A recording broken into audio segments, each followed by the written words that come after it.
इसीलिए मैं कहता हूं कि भारत का जो लोकतंत्र है वो अर्जित लोकतंत्र है, पेड़ से नहीं टपका था। 100 साल लड़े थे हम।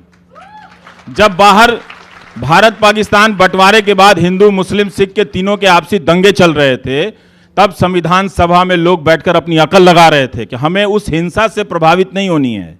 एक ऐसा संविधान बनाना है जो आगे चलकर लोगों के जहन पर तर्क को कायम करेगा। और ये एक ऐसी राजनीति बना रहे थे जो तर्क पर आपकी भावनाओं को कायम करे। इसीलिए 24 घंटा चला। और उसका नुकसान क्या हुआ? तो टेलीविजन के जरिए, और ये मैं मजाक में नहीं कहता हूं नीलांजना जी, टीवी ने इस देश की अर्जित जो मीडिया है, उस देश के अर्जित लोकतंत्र की हत्या करने की कोशिश की है। डेली सामने से सीने पे छुरा मारा है इन लोगों ने। और आज आप वोट के नशे में हैं, उनकी कुर्सी के नशे में हैं, रहिए, मुझे उससे कोई मतलब नहीं है। 10 साल बाद मेरी हर बात को पलट कर देखेंगे कि कोई कह रहा था कि सामने हत्यारा है और आप उसे गले लगा रहे थे। यह हुआ आपके देश में 800-900 चैनलों को लगाकर। तभी मैंने कहा था कि आप टीवी मत देखिए, इससे आसान तरीके से आप इस सरजमी की सेवा कर ही नहीं सकते थे।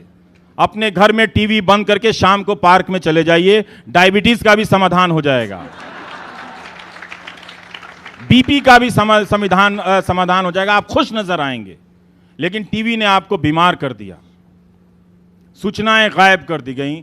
वो इसलिए कर रहा था कि उससे ये कोशिश थी कि आपको सिटीजन नहीं बनने देना है, क्योंकि आप बन रहे थे और उस बनने की प्रक्रिया में चले थे। तभी तो रामलीला मैदान में तिरंगा लेकर गए थे ना, उसके पहले तो आप नहीं जाते थे।